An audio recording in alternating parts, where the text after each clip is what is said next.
You're not family. You're a guest worker. Now make yourself useful. Those were the words my own mother spoke to me moments before my brother's wedding.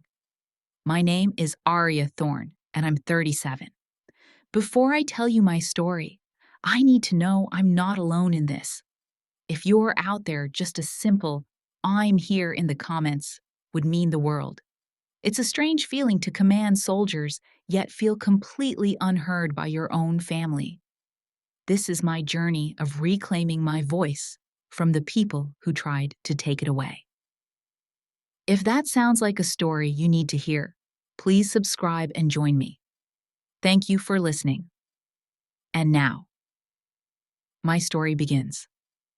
The irony was that my mother, Catherine, had no idea I already owned the ground she stood on, and her eviction notice was sitting in a folder on my laptop. She thought she was putting a disobedient daughter in her place. She couldn't comprehend she was speaking to the two-star general who had already declared war. That conversation happened later. My story begins a few hours earlier on the road home. My SUV moved like a phantom over the dark, sleeping asphalt of McLean, Virginia. Autumn was burning itself out in a final, defiant blaze of glory. The trees formed a cathedral of fire above the road, but the beauty felt hostile, like a language I no longer spoke.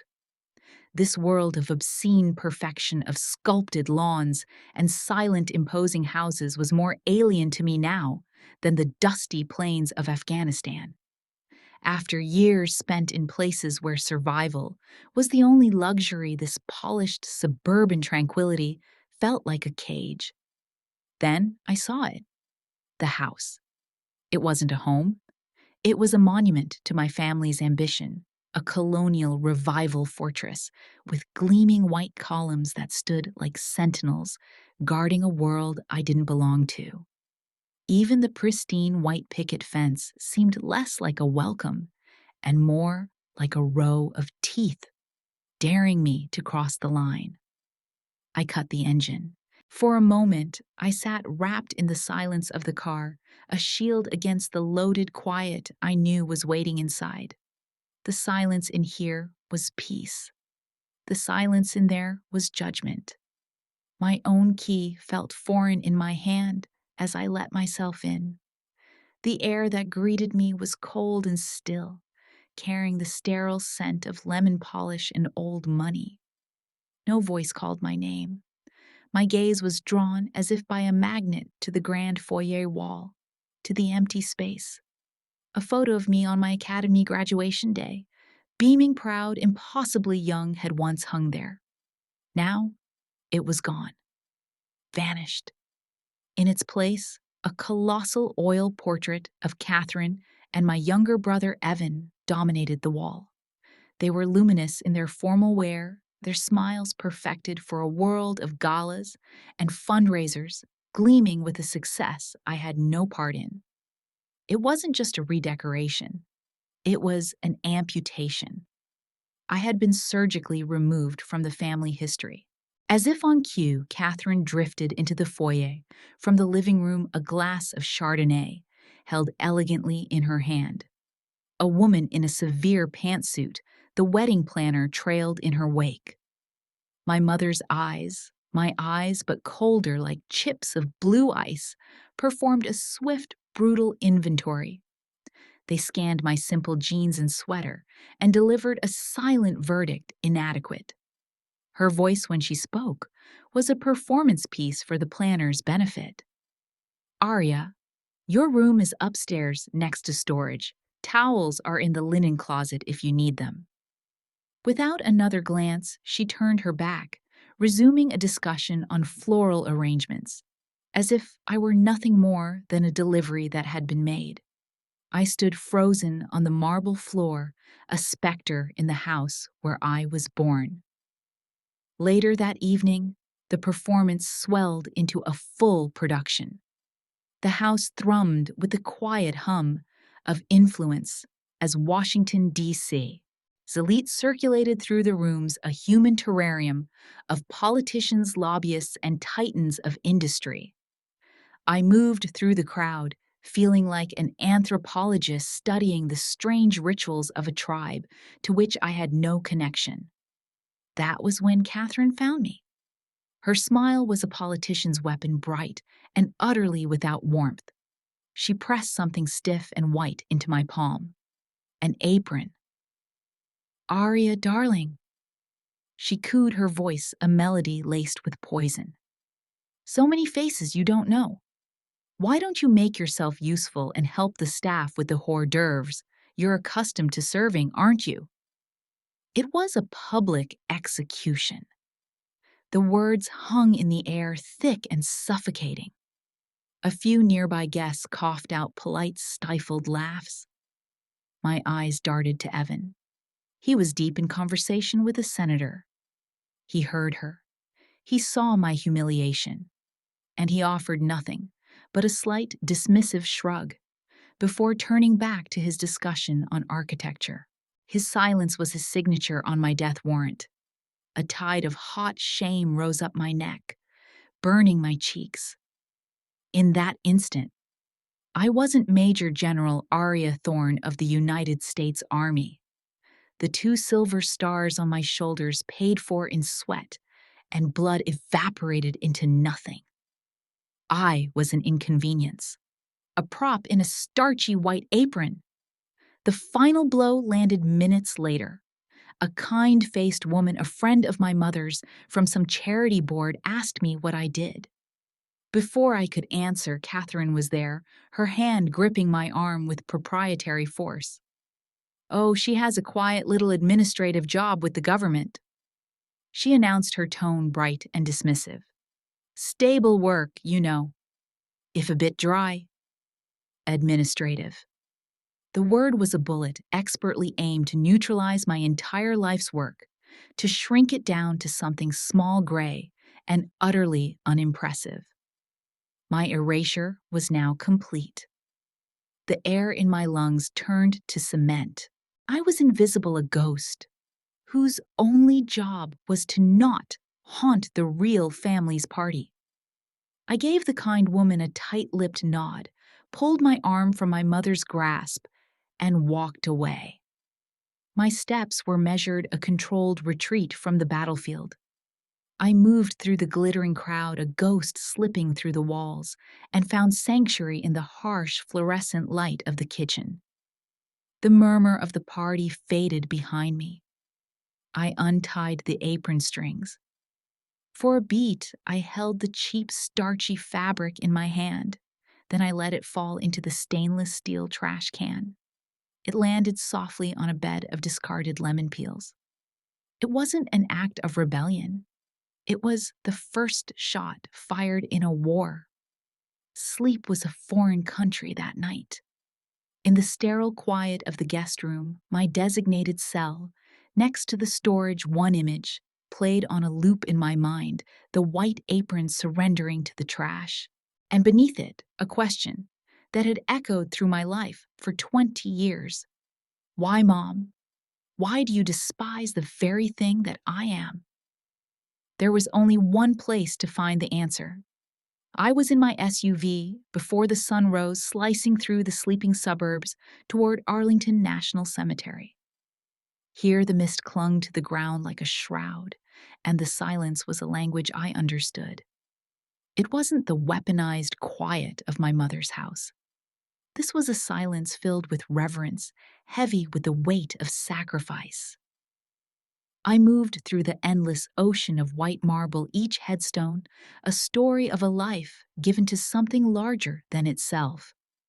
I found his grave without searching. Michael Thorne, Colonel, United States Army. The cold of the stone seemed to seep into my bones as I stood before it. My breath, a white plume in the frigid air. He was the only one who had ever truly seen me.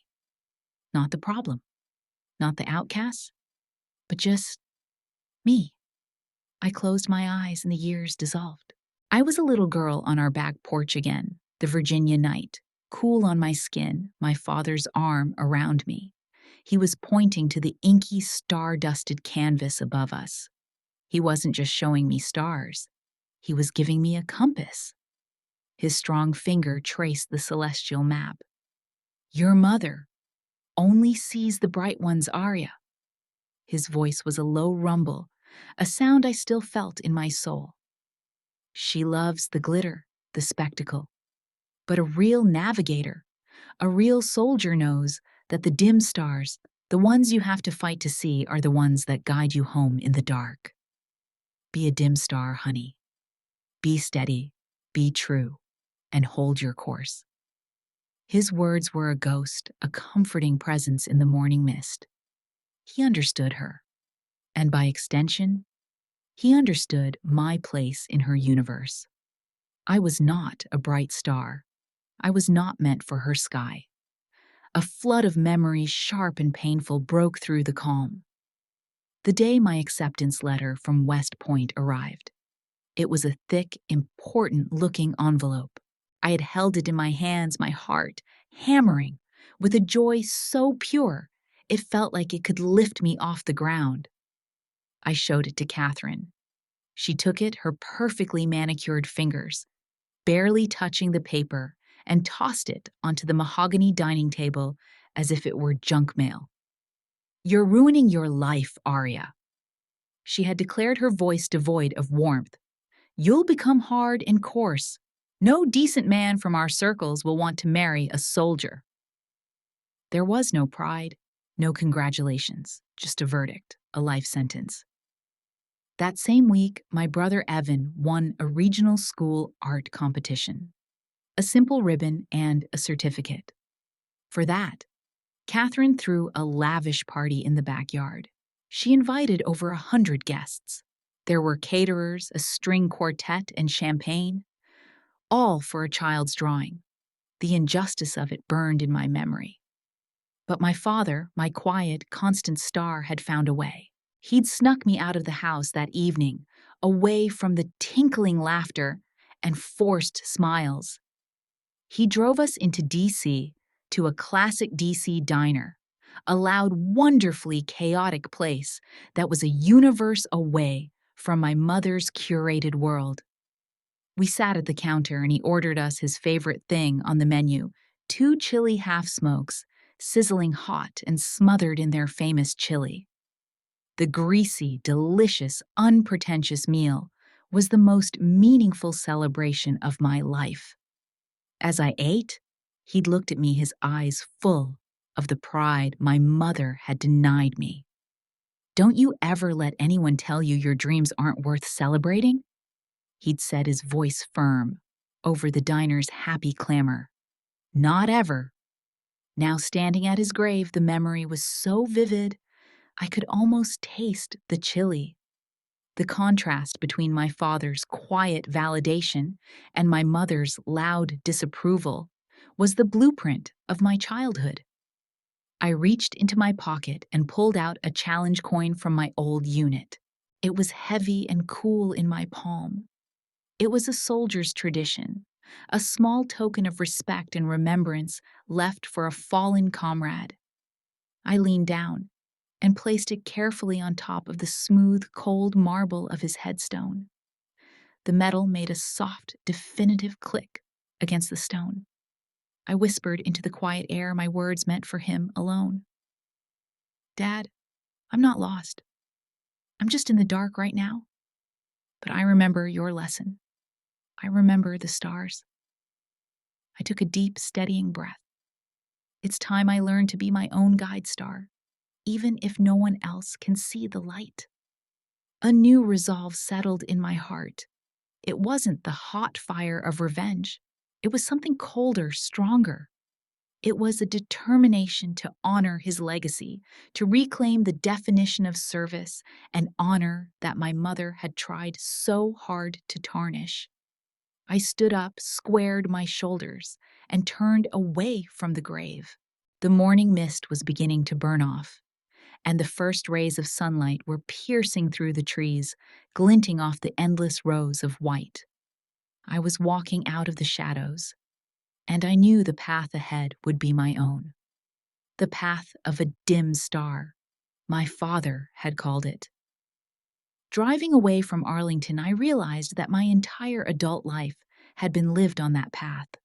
It was a journey paved not with my mother's approval or my brother's easy successes, but with sweat, mud, and the stony silence of my family. The memories came back not as a gentle stream, but as a series of sharp, vivid snapshots. West Point. The endless nights spent shivering in the cold, wet mud during field exercises, my muscles screaming in protest. The grueling physical trials that pushed me to the edge of collapse, my lungs burning, my vision tunneling. I remember the subtle, corrosive condescension from some of the male cadets, the quiet shock on their faces when I not only kept up, but surpassed them in tactical simulations. Their surprise was a quiet fuel burning alongside my father's memory. Each small victory was a silent affirmation that I was on the right path, even if it was a lonely one. Then, Afghanistan. The memories shifted from the green hills of New York to the beige, dusty landscapes of a remote province. I was a young first lieutenant, then leading a patrol through a remote village. The air was a constant companion, thick with dust tension and the ever-present threat of danger. My world was the weight of my gear, the feel of my rifle in my hands, and the faces of the soldiers who trusted me with their lives. I learned a new language there, a language unspoken. I learned to read a person's intent not in their words, but in the flicker of their eyes, in the posture of their shoulders, in the charged silence between two distant gunshots. These were lessons in human nature, in survival, that no Ivy League university could ever teach my brother Evan. He learned about aesthetics and structure. I learned about life and death. One memory from that time remains a permanent, unhealed scar on my soul. It was Christmas time. I was at a makeshift forward operating base just hours after an ambush had cost me a good soldier, a young man from Ohio with a picture of his high school sweetheart taped inside his helmet. I was bone-weary grieving and a million miles from anything that felt like home. I managed to get a video call through. The screen flickered to life, revealing our family living room in McLean. It was a scene from a holiday card, a towering, brilliantly lit Christmas tree. Catherine and Evan, laughing glasses of eggnog in their hands. They were surrounded by warmth, comfort, and safety. My mother's smile faltered when she saw me. My face was caked in grime, my eyes hollow with exhaustion. She sighed a sound of faint annoyance. "Oh, goodness, Arya, you look dreadful. Are you eating properly?" That was her first question. Not, "Are you safe?" Not, "Are you okay?" Evan leaned into the frame, his face beaming. "Hey, sis, Mom just got me a new luxury sedan for my promotion." The word struck me with physical force. A new car.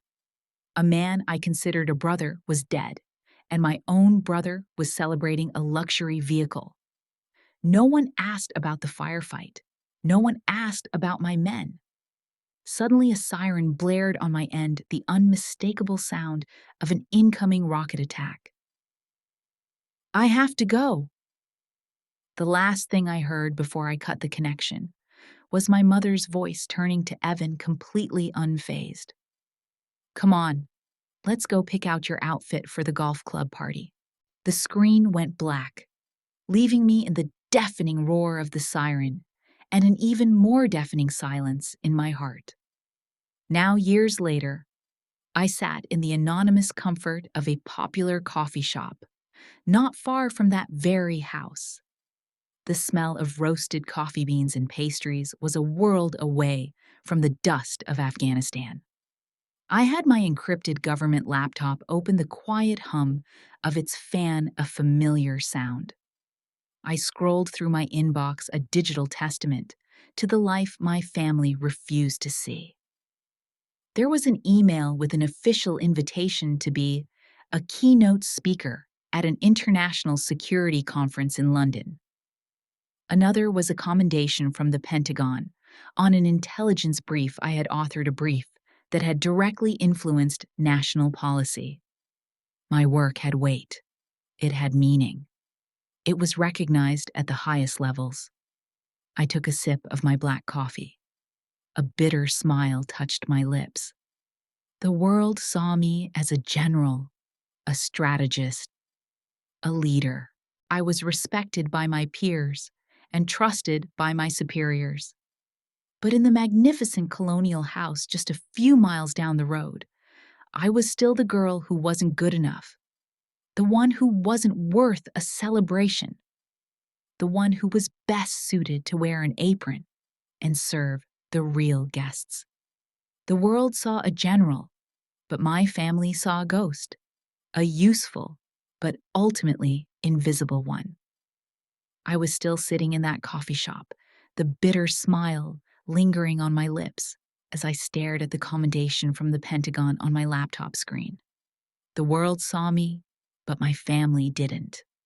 The familiar ache of that truth was settling in when a new email popped into my inbox. The subject line was simple, coffee. But it was the sender's name that made my heart skip a beat. Chloe Sinclair. I knew that name. Captain Chloe Sinclair, my brother Evan's fiancée. I read the email. It was short and to the point, suggesting a meeting at a coffee shop in Georgetown. No explanation, just a time and a place. My instincts, honed by years of assessing threats, told me this was not a social call. This was reconnaissance. The next day, I found the small, independent coffee shop tucked away on a quiet side street. It was the kind of place with mismatched furniture and local art on the walls, a world away from the sterile perfection of my mother's home. Chloe was already there, sitting at a small table in the corner in civilian clothes, a simple sweater and jeans. She looked different, but she still carried herself with the unmistakable posture of a soldier. She stood up as I approached. "General," she said, her voice quiet but firm. "Captain," I replied, taking the seat opposite her. "Thank you for meeting me." She didn't waste time on small talk. Her gaze was direct, unwavering. "Ma'am, I know what's happening with your mother with Catherine." She said my mother's name with a clinical distance. "She's always been like this.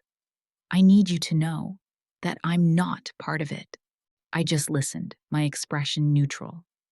She continued, leaning forward slightly.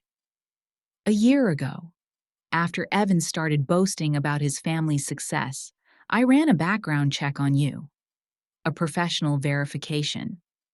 I know who you are, General. I served under your command in a forward operating base in eastern Afghanistan. You pulled my unit out of an ambush in a narrow valley. You saved my life." A jolt went through me. I remembered the firefight, but in the chaos of command, individual faces often blurred. To her, it was the day she lived. To me, it was a Tuesday. For the first time, I saw not my brother's fiancé, but a fellow soldier. A deep, unexpected warmth spread through my chest, a feeling I hadn't realized I'd been starving for. "I owe you everything," she said, her voice thick with conviction. "So, whatever you need, whenever you need it, I'm your soldier. On any battlefield. And that includes this one." The sincerity in her eyes was a balm on a wound I didn't even know was still open. For the first time in a long time, I wasn't alone in the foxhole. Chloe had one more piece of intelligence. "There's someone you need to see," she said, sliding a piece of paper across the table. It had a name and an address in Bethesda, Dr. Evelyn Reed. "She's retired now, but she knows your mother. And she's a friend." The next day, I drove to the address. It was a discreet brownstone office. The plaque on the door simply said, ER Consulting. Inside it was nothing like a therapist's office. There were no soft couches or inspirational posters. It was a war room. Maps of various global hotspots were pinned to one wall. A large whiteboard covered in complex diagrams and notes dominated another. A powerful-looking woman with sharp, intelligent eyes and silver-streaked black hair rose from behind a large desk. This was Dr. Evelyn Reed. She moved with the calm authority of someone who had spent a lifetime navigating the corridors of power in D.C. She had been a top strategist for the Defense Intelligence Agency.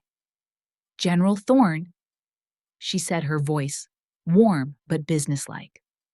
Chloe called ahead. Please sit. As she poured 2 cups of Earl Grey, she got straight to the point. I've known Catherine Thorne for 30 years, from various boards and committees. I've watched her operate. Evelyn looked me directly in the eye.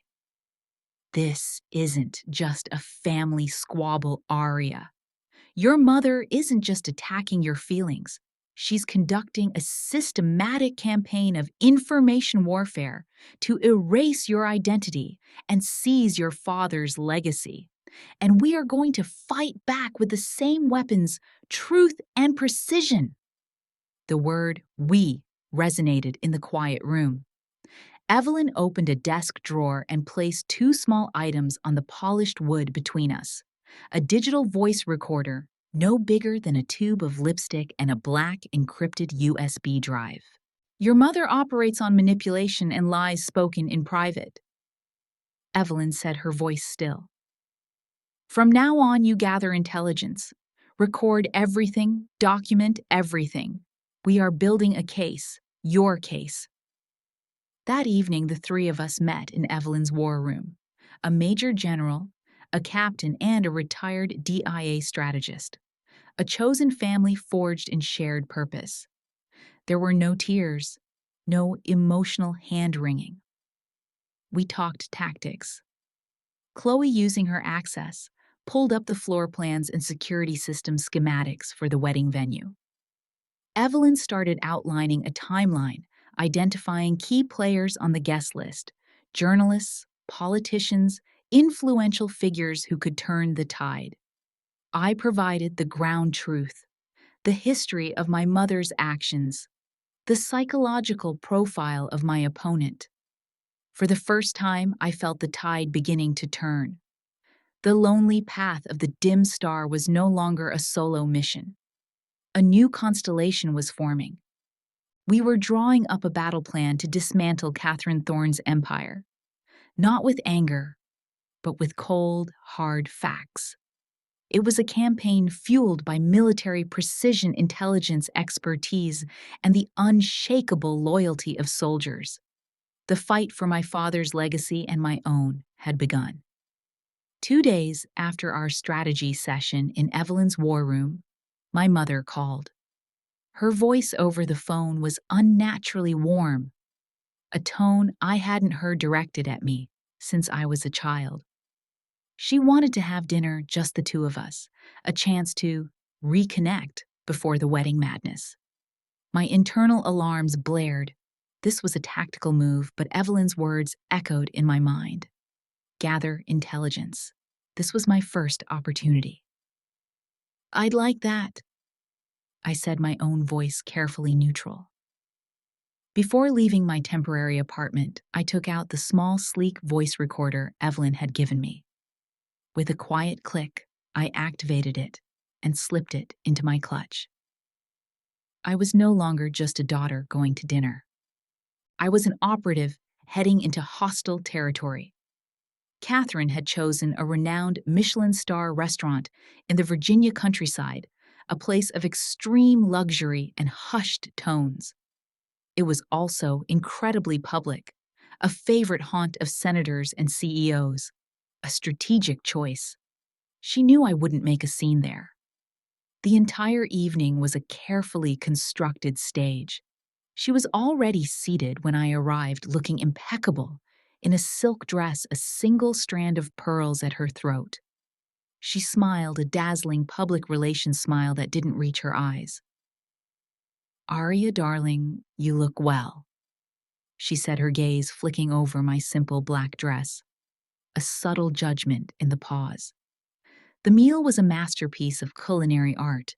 Dish after dish arrived, each one a tiny, exquisite sculpture on a plate. Between bites of food that tasted of nothing, Catherine performed. She spoke of the importance of family, of how we needed to stand united. She reminisced about my childhood, cherry-picking vague, happy moments that felt like they belonged to someone else's life. She told me she had always been proud of my career, even if she didn't always know how to show it. It was a brilliant performance, a monologue of manufactured warmth and counterfeit sentiment. Every word was a lie, a carefully polished stone laid on a path, leading somewhere I knew I didn't want to go. The air grew thick with her insincerity. I felt a cold knot tightening in my stomach. I wasn't having dinner with my mother. I was being interrogated by a master manipulator. Then, with the arrival of the dessert course, came the main event. Catherine reached into her designer handbag and pulled out a neatly clipped folder of documents. She slid it across the white tablecloth, placing it right next to my plate. The casualness of the gesture was chilling. "Just a small matter of paperwork, dear," she said, her voice dropping to a conspiratorial whisper, light as a feather. "To consolidate the family assets. It will make things so much easier to manage, and it will help Evan tremendously with his business ventures after the wedding. All you have to do is sign right here." My gaze fell to the folder. My heart began to pound, a hard, steady drum against my ribs. This wasn't about consolidation. This was an ambush. I could feel the weight of the small recorder in my clutch. I could hear Evelyn's voice, a clear, sharp command in my head. "Never sign anything without your lawyer reviewing it." I opened the folder. The pages were dense with impenetrable legal jargon, but certain phrases jumped out. "Relinquish all claims," "transfer of title," "irrevocable." This wasn't a consolidation. This was a surrender. This was an act of erasure, an attempt to sever me from the last physical piece of my father I had left his house. The blood rushed in my ears. She was trying to steal my father's legacy from me over a plate of expensive cake. I took a slow, deliberate breath, steadying myself. I closed the folder and gently pushed it back across the table toward her. "I think I'll need my lawyer to look this over first, Mother." The effect was instantaneous. Catherine's perfect practiced smile froze and then crumbled. Her eyes, which had been feigning warmth all evening, turned to chips of ice. The mask was off. "A lawyer!" she hissed, her voice low and venomous, a stark contrast to the elegant surroundings. "Arya, we are family. Don't you trust your own mother?" The classic manipulation, the appeal to a bond she herself had spent a lifetime destroying. "This is a simple family matter. Don't be difficult and complicated. Just sign it."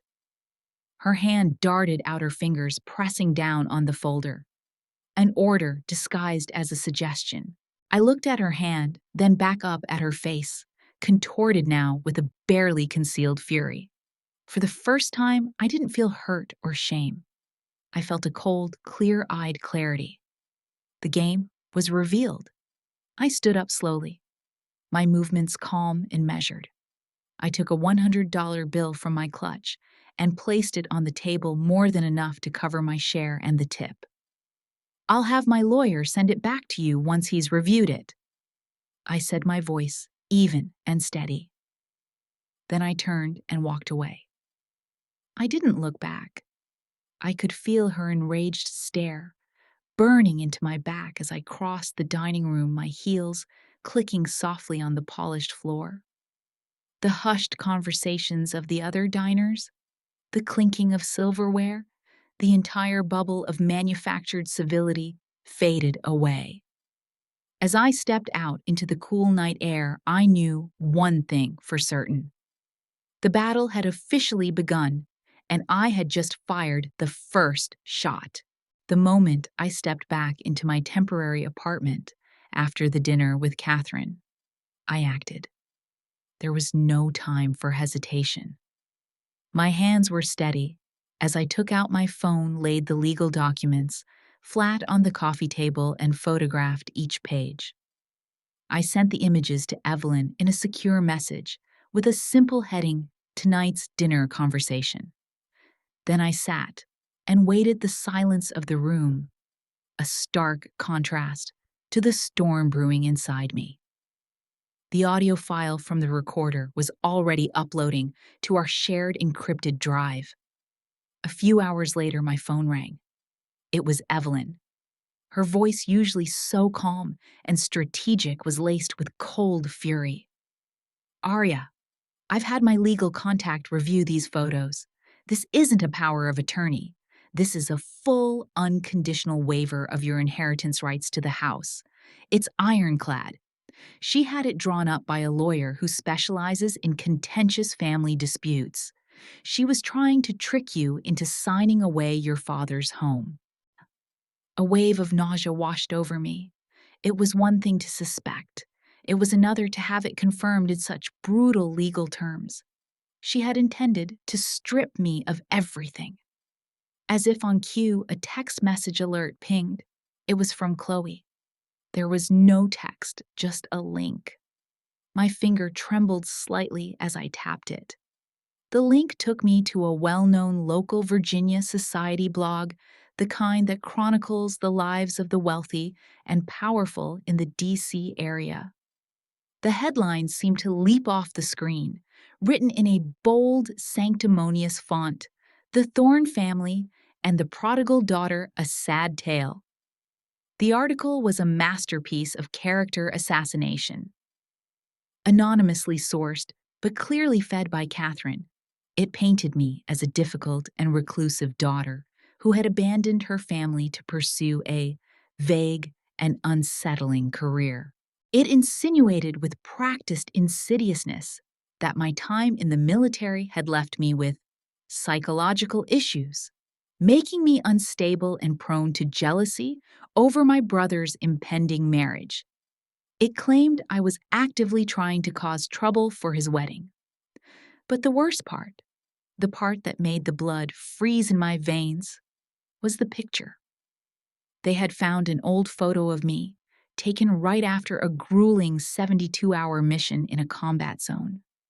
I was exhausted, my face smudged with dirt, my eyes hollow. They had cropped it, enlarged it, and used it to illustrate their narrative of the unhinged veteran. It was a violation so profound, so personal, it stole the air from my lungs. They didn't just want to disinherit me. They wanted to utterly destroy me, to discredit me so completely that no one would ever listen to a word I said. My service, my sacrifices, the very things that had defined my life, they were twisting them into weapons to be used against me.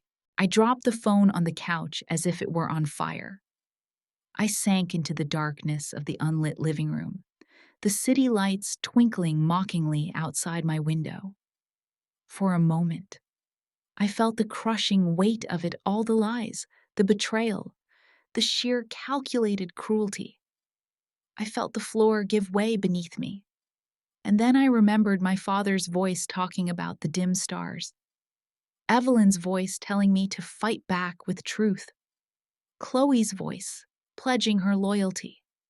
I was not alone in the dark. I reached for my laptop, my movements stiff at first, then more certain. I opened the web browser and typed "Brene Brown, the Man in the Arena" into the search bar. I clicked on a video of her special on a popular streaming service and fast-forwarded to the part I needed to hear. Her voice filled the silent room strong and clear, quoting Theodore Roosevelt's timeless words, "It is not the critic who counts, not the man who points out how the strong man stumbles. The credit belongs to the man who is actually in the arena, whose face is marred by dust and sweat and blood, who, at the best, knows in the end the triumph of high achievement, and who at the worst, if he fails, at least fails while daring greatly." I closed my eyes, letting the words wash over me. The critics, Catherine Evan, their soulless friends, the faceless blogger, they were all just critics. They were spectators, sitting in the cheap seats of the arena, comfortable and safe casting judgment on a game they were too cowardly to play. But me, I had always been in the arena. My face had been marred by the dust of Afghanistan. My hands knew the grit and the grime of the fight. I had stumbled, I had bled, and I had dared greatly. I opened my eyes. The fear was gone. The hurt was gone. All that remained was a cold, hard, crystalline clarity. The path forward was illuminated. They had pushed me out of the family, and in doing so, they had pushed me right back into the one place I truly belonged, the battlefield. I picked up my phone. My hand was rock steady now. I dialed Evelyn's number. She answered on the first ring. "Activate everything," I said, my voice low and devoid of any emotion, except for pure, unadulterated resolve. "It's time to enter my arena." My final words to Evelyn on the phone, "It's time to enter my arena," were not a plea. They were an executive order. The response was immediate. The next 48 hours were a blur of focused, relentless preparation. Evelyn's quiet office in Bethesda transformed into a full-fledged command center. The whiteboard, once covered in abstract diagrams, was now a meticulously detailed battle plan. A floor plan of the hotel ballroom was pinned in the center, marked with ingress and egress routes, camera blind spots, and optimal lines of sight. Chloe, leveraging her technical skills, had procured schematics of the venue's AV system, giving us control over every microphone and projector screen in the room. We operated with the quiet efficiency of a seasoned military unit. Evelyn, the strategist, worked her contacts. She compiled a list of key guests, not just the powerful, but the influential. She identified 3 prominent journalists and a handful of social media influencers, known for breaking stories.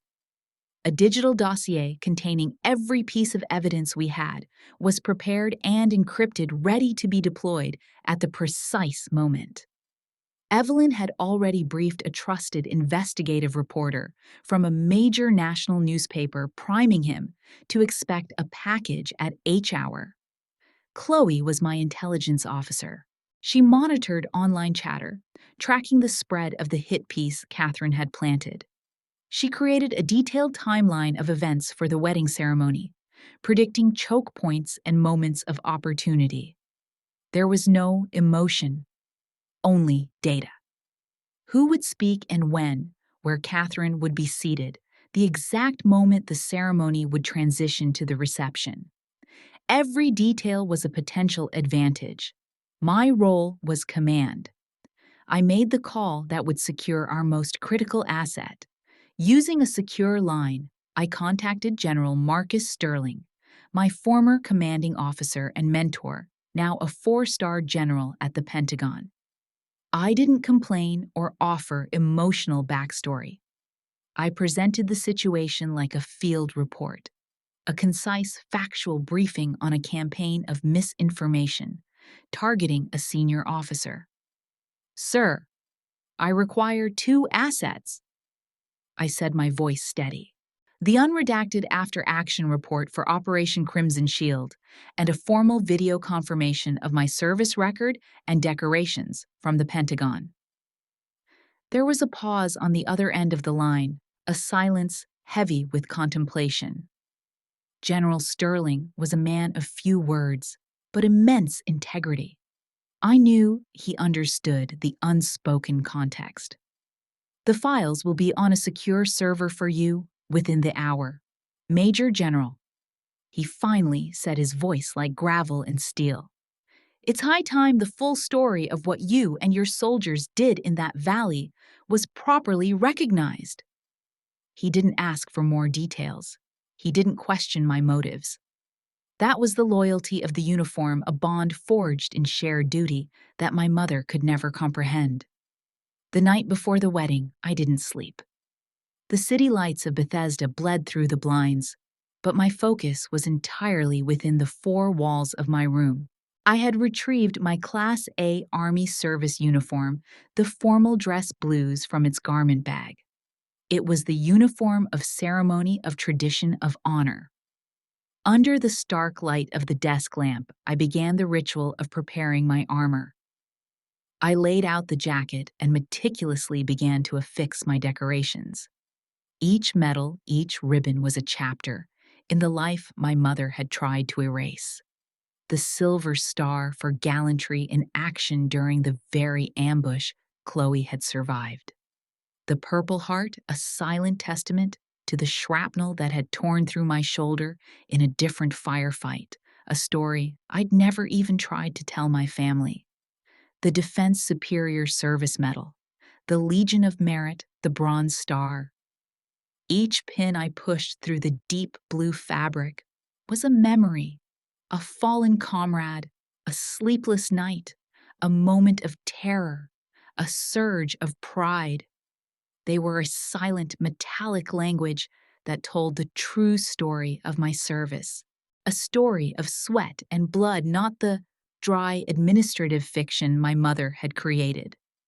I took out my portable steamer, the hiss of the hot vapor filling the quiet room. I worked on every inch of the uniform, smoothing out every potential wrinkle, ensuring every crease was razor sharp, every line perfect.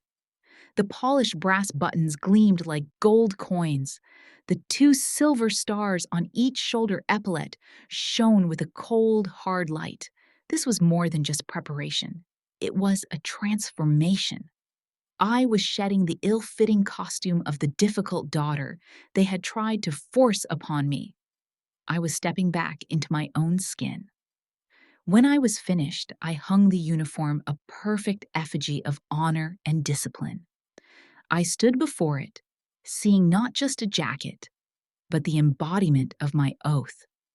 Catherine had chosen her weapons: lies, manipulation, and public shame. I had chosen mine. I wasn't getting ready for a wedding. I was preparing for a reckoning. I wasn't putting on a dress. I was putting on my armor. The grand ballroom of a luxury hotel in Georgetown was a sea of pastel silks, tailored tuxedos, and the soft glow of crystal chandeliers. A string quartet was playing something light and classical, a delicate soundtrack for the union of two influential families. My brother Evan stood at the altar looking handsome and confident. My mother Catherine sat in the front row, the perfect image of the proud matriarch, radiating a serene, regal calm. The ceremony had just begun. The procession was over. The minister was welcoming the guests. This was H hour. As planned, the grand oak doors at the back of the ballroom swung open. But the person who entered was not a late arriving guest in a flowing gown. It was me. I stepped into the room, and a shockwave of silence radiated outwards from the doorway. Every sound ceased. The music faltered, a single violin note dying in the air. The low murmur of the 300 guests evaporated. Every head turned. Every pair of eyes locked onto me. I was not wearing a dress. I was wearing my armor. The deep blue jacket of my Army service uniform was immaculate. The brass buttons gleamed, and the rows of ribbons on my chest were a vibrant testament to a life they had tried to deny. The two silver stars of a major general on each shoulder seemed to catch and hold the light of the chandeliers. I saw my mother's face. Her serene smile froze, then cracked, like fine china dropped on a marble floor. The color drained from her cheeks, leaving behind a pasty, chalk-white mask of horror. Beside her, Evan's jaw went slack, his confident posture crumbled, and he stared at me, his eyes wide with disbelief and dawning panic. I ignored them all. With my back straight and my gaze fixed forward, I walked with a calm, measured pace down the long aisle. I didn't stop at the front. I found an empty chair in the last row, sat down, and folded my hands in my lap, becoming a quiet, formidable presence at the back of their perfect party. The ceremony sputtered back to life, but the atmosphere had irrevocably changed. The air was thick with tension and whispered questions. The minister, flustered, rushed through the vows. When he reached the classic line, "If anyone has any objection to this union, speak now or forever. Hold your peace." An electric silence filled the room. No one spoke. The real objection was not to the marriage, but to the lies it was built upon. Finally, it was time for the family remarks. Catherine, looking shaken, began to rise from her seat to deliver what I was sure would be a polished, pre-written speech. But she was too late. Someone else was already moving toward the microphone. It was the bride. Captain Chloe Sinclair. A vision in an elegant white gown stepped to the lectern. She looked breathtaking, but her expression was one of solemn purpose. She did not look at her groom. She did not look at the audience. She turned her body slightly, directing her attention to the last row, to me. The room held its breath. "Before I begin my new life," Chloe said, her voice clear and strong, amplified by the microphone, "I must first honor the person who gave me the chance to have this life at all." She straightened her shoulders in her beautiful wedding dress. She drew herself up to a position of attention, and then, in a gesture of profound respect and loyalty, she raised her hand to her brow in a sharp, perfect military salute.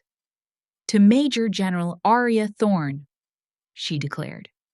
A collective gasp swept through the ballroom. The titles, spoken with such reverence, hung in the air like a detonation. "Major General." My mother's face contorted in a silent scream. Chloe was not finished. She lowered her hand and continued, her voice ringing with indisputable truth. "The general sitting in the back row is the woman who saved my life and the lives of 5 other soldiers during Operation Crimson Shield in Afghanistan." That was the cue. At that exact moment, the massive projector screen behind the altar, which had been displaying a tasteful monogram of the bride and groom's initials, flickered to life. The monogram was replaced by the unredacted after-action report of the mission, my name and rank clearly visible. Then a montage of photos, me in the field, me with my unit, me receiving the Silver Star. The screen displayed a high-resolution image of my decorations, each one named and explained, and then the final asset, the video from General Marcus Sterling. His stern, authoritative face filled the screen. In his full Class A uniform, he looked directly into the camera and confirmed my rank, my service record, and the circumstances of my commendations, his voice leaving no room for doubt. Simultaneously, as Evelyn hit send from her command center, the phones of every journalist in the room began to buzz and chime a chorus of incoming alerts. The dossier was delivered. It was too much for Catherine. Her carefully constructed world was shattering in real time before her horrified eyes. She leaped from her seat, her composure completely gone. "Stop this!" She shrieked, her voice raw and ugly. "This is a lie. All of it is a lie." She lunged toward the stage, a desperate attempt to stop the unstoppable. But it was far, far too late. From the stunned silence of the crowd, a single person began to clap, then another and another. It started slowly, then grew into a wave, a thunderous, rolling ovation that shook the entire ballroom. The guests were getting to their feet, not for the bride and groom, but for the soldier in the back row. They were applauding the truth. They were applauding a hero who had finally been seen. I sat perfectly still in my chair in the heart of the storm I had unleashed and let the sound of my vindication wash over me. In the aftermath of the thunderous applause, an unnerving silence fell within me. The adrenaline that had surged through my veins ebbed away, leaving behind a profound, hollow exhaustion. I slipped out of the ballroom unnoticed in the ensuing chaos, leaving the wreckage of my family's perfect evening behind. The battle was over, but now came the aftershocks. The next morning, the storm broke. My story was on the front page of a major national newspaper, above the fold. The headline was stark: "The Invisible General Pentagon confirms heroism of officer hidden by own family." The name stuck. I had become a phenomenon. Every major news network picked up the story. The digital dossier Evelyn had released went viral, and the blog post that had tried to assassinate my character was now held up as an example of malicious deceit. Catherine's social empire did not just crack, it disintegrated overnight. The boards of the prestigious charities she chaired quietly requested her resignation. The invitations to the exclusive DC galas and fundraisers stopped coming. The powerful friends who had once flocked to her parties now avoided her calls. Their loyalty was as shallow as her own values.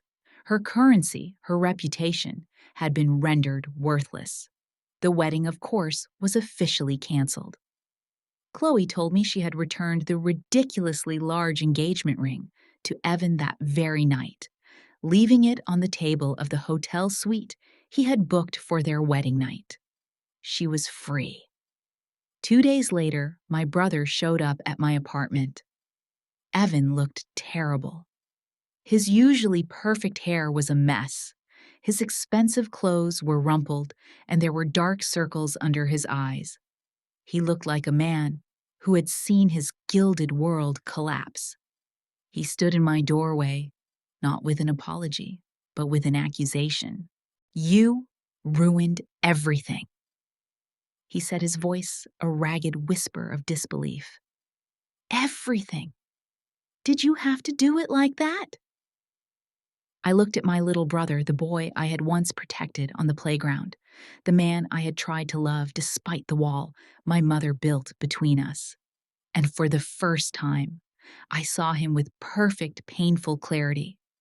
I saw not a victim, but a willing accomplice. I saw the weakness, the entitlement, the profound selfishness that had allowed him to stand by and watch me be erased time and time again. There was no remorse in his eyes, only self-pity. The last vestiges of sisterly affection inside me withered and died. "No, Evan," I replied, my voice calm and devoid of the anger he so clearly expected. "I didn't ruin anything. I just turned on the lights. Mom's lies and your silence, your complicity is what ruined everything. You chose your side a long time ago."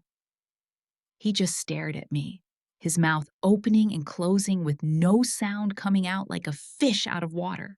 He was stunned not by my words, but by the fact that they held no anger, no room for argument. They were simply a statement of fact. I closed the door gently in his face, the soft click of the lock, a definitive final sound. It was the closing of a chapter I should have ended years ago. The final piece of business was the house, my father's house, the stage for all of Catherine's vanities. My lawyer, A sharp, no-nonsense man, recommended by Evelyn, drafted and sent the official notice. It wasn't an eviction. That would have been a cruel, vengeful act, and my mission was about justice, not revenge. The notice was far more strategic. It informed Catherine that, as the legal owner of the property, I would not be forcing her to leave. Instead, effective immediately, she would be required to pay monthly rent at the current fair market value for a property of that size in McLean, Virginia. It was a substantial sum. Furthermore, the document stipulated that 100% of that rent money would be paid directly from her account into a charitable trust I had established, the Colonel Michael Thorne Foundation, dedicated to providing scholarships for the children of fallen and wounded service members. My father's house would no longer be a monument to social climbing and empty prestige. It would become what he would have wanted: a true legacy of service. It would educate children. It would support families who, like mine, had sacrificed for this country. It would be a source of honor. My mother could continue to live in her palace, but now it would be a gilded cage, a constant monthly reminder of her defeat. She would be funding the very values she had spent her life despising. I had drawn my new boundary. It wasn't built of bricks and mortar or of anger and resentment. It was built of truth, of justice, and of the law. It was a wall she could never tear down. Standing there in my quiet apartment, I finally understood what a true inheritance was. It wasn't a house. It was the strength to protect what you hold sacred. The storm passed. The news cycle moved on, and in the quiet aftermath, I began to understand the nature of peace. It wasn't the absence of conflict, but the presence of a quiet internal alignment. The war for recognition was over because I no longer needed it from the outside world. Several months later, an invitation arrived that felt like a message from my father himself.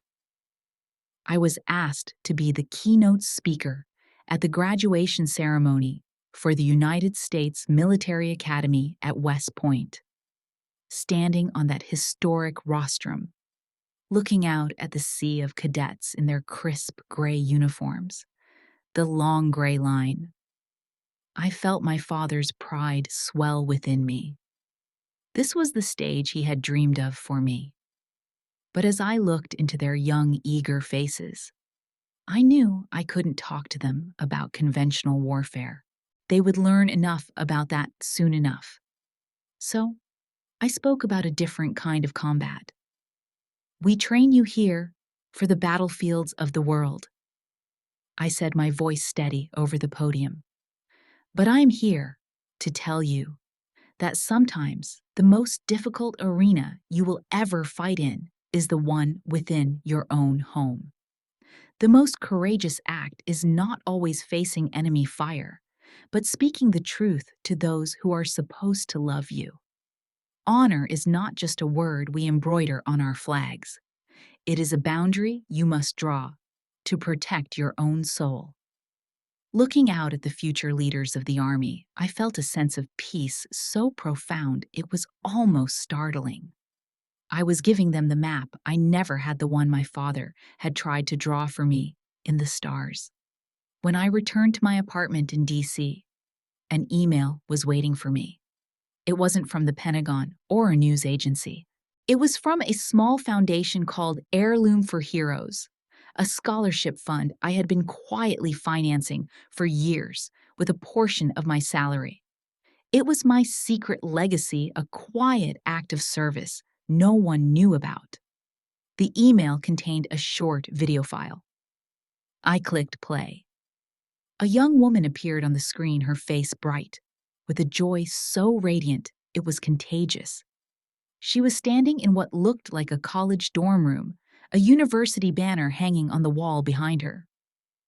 "Hi," she began, a little shy. "My name is Mia, and my dad was Sergeant Robert Miller. He was killed in action in Iraq.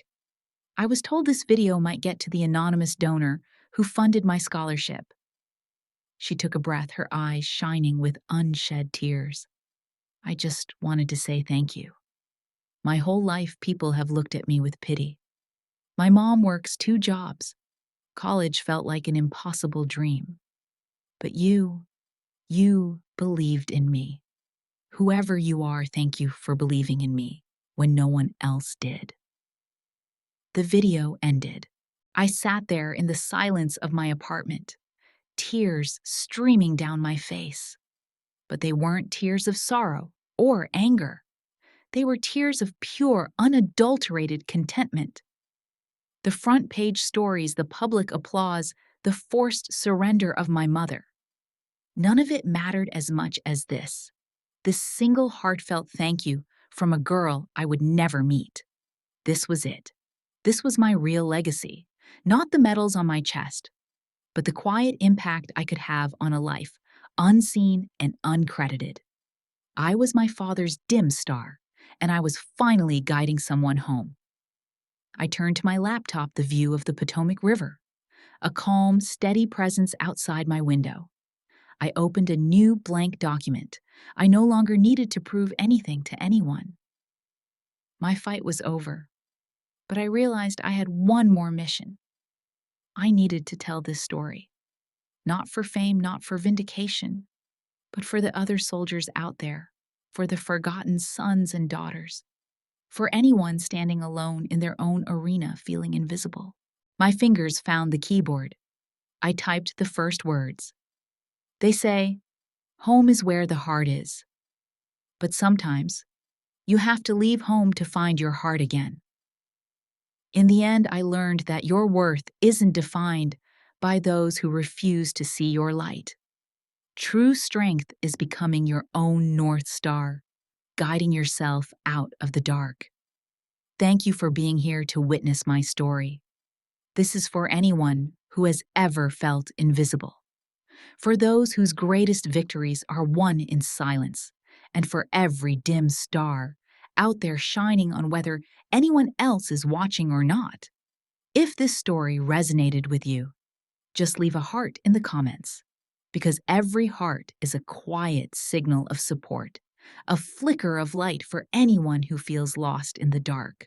Subscribe to join the journey of finding our light together. And until next time, hold your course. You're not navigating alone.